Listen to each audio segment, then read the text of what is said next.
مستورد ابن شداد فرماتے ہیں کہ اللہ کے نبی صلی اللہ علیہ وسلم نے فرمایا کہ دنیا اور آخرت کی مثال ایسے جیسے سمندر میں انگلی ڈال کے باہر نکالو تو جو اس پہ لگا ہے وہ دنیا ہے اور جو سمندر ہے وہ آخرت ہے۔ اور یہ سمجھانے کے لیے ہے، ورنہ محدود اور لامحدود میں کوئی مناسبت قائم نہیں ہو سکتی۔ محدود اور لامحدود میں کوئی نسبت قائم نہیں ہو سکتی۔ یہ میرے نبی آپ کو ایک ظاہری مثال سے سمجھا رہے ہیں کہ دنیا اتنی چھوٹی ہے جیسے پانی کا قطرہ بھی نہیں رہتا نا، صرف ایک تری رہ جاتی ہے، اور آخرت اتنی بڑی ہے جیسے 7 سمندر۔ میرے سمندروں کے کئی سفروں ہیں تو میں اس کو آنکھوں سے دیکھ رہا ہوں کہ ادھر ایک قطرہ ہو اور قطرے کی بھی تری ہو اور ادھر سمندر ہو، تو کیا نسبت ہے، یہ سمجھانے کے لیے ہے۔ ورنہ محدود اور لامحدود میں کوئی نسبت قائم نہیں ہو سکتی۔ محدود اور لامحدود میں کوئی نسبت قائم نہیں ہو سکتی۔ وہ لامحدود زندگی ہے، یہ محدود زندگی، اس میں کوئی نسبت قائم نہیں ہو سکتی، عارضی و ہمیشہ۔ اور پھر ایک اور مثال سے آپ نے فرمایا، جابر رضی اللہ عنہ فرماتے ہیں کہ رسول اللہ صلی اللہ تعالیٰ علیہ وسلم ایک مردہ بکری کے بچے پر گزرے جس کے کان کٹے ہوئے تھے، تو آپ نے فرمایا اس کو 1 درہم میں کون خریدے گا؟ کہ یا رسول اللہ ہم تو اسے مفت بھی نہیں لینا چاہتے، یہ زندہ بھی ہوتا تو کان کٹا تھا، یہ تو مرا بھی ہو کان کٹوا بھی ہے۔ تو آپ نے فرمایا اللہ کی قسم دنیا اللہ کی نظر میں اس سے زیادہ حقیر ہے، جیسے یہ تمہاری نظروں میں حقیر ہے، دنیا اللہ تعالیٰ کی نظر میں اس سے زیادہ حقیر ہے۔ رقاق، رقاق کہتے ہیں رقا یا رقو، نرم ہو جانا، نرم۔ اور نرمی یہ مزاج شریعت ہے، مزاج دین ہے، اس میں وہ مضامین آئیں گے جو میرے آپ کے دل کو نرم کر دیں گے۔ اور ہم مٹی سے بنے ہیں، مٹی کو پہلے نرم کیا جاتا ہے، پھر اس میں بیج ڈالا جاتا ہے، اگ جاتا ہے۔ سخت مٹی میں بیج ڈالو تو نہیں اگے گا۔ تو اس حدیث میں یہ جو محدثین نے عنوان باندھا ہے وہ یہ رقاق، دل کو نرم کرنے والی احادیث اور کلام۔ اور دل کی نرمی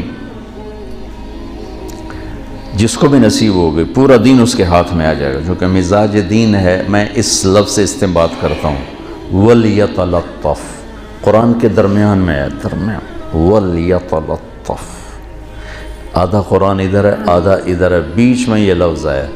یہ ہے ترازو کے کانٹے کی طرح، کانٹا سیدھا ہو تو تول ٹھیک ہوتا ہے، کانٹا ادھر ہو یا ادھر ہو تو تول غلط ہو جاتا ہے۔ تو یہ لفظ بیچ قرآن میں آ کر ترازو کے کانٹے کی طرح ہمیں بتا رہا ہے کہ جو مزاج دین ہے، جو مرکز دین ہے، کانٹے کی طرح وہ نرمی ہے، نرمی۔ اگر یہ ادھر ادھر ہو کے شدت میں تبدیل ہو گئی تو سارے دین کا توازن بگڑ جائے گا، خراب ہو جائے گا۔ اس لیے یہ وَلْيَتَلَطَّفْ باب تفاعل ہے، تفاعل، انتہا درجے کی نرمی، انتہا درجے کی نرمی جو پورے دین کو تمہارے دل میں اگا دے گی۔ اس میں اگر آپ اور میں شدت کی طرف جائیں گے تو کچھ بیج اگیں گے، کچھ نہیں اگیں۔ تو اللہ مجھے بھی آپ کو نرمی مزاج نصیب فرمائے۔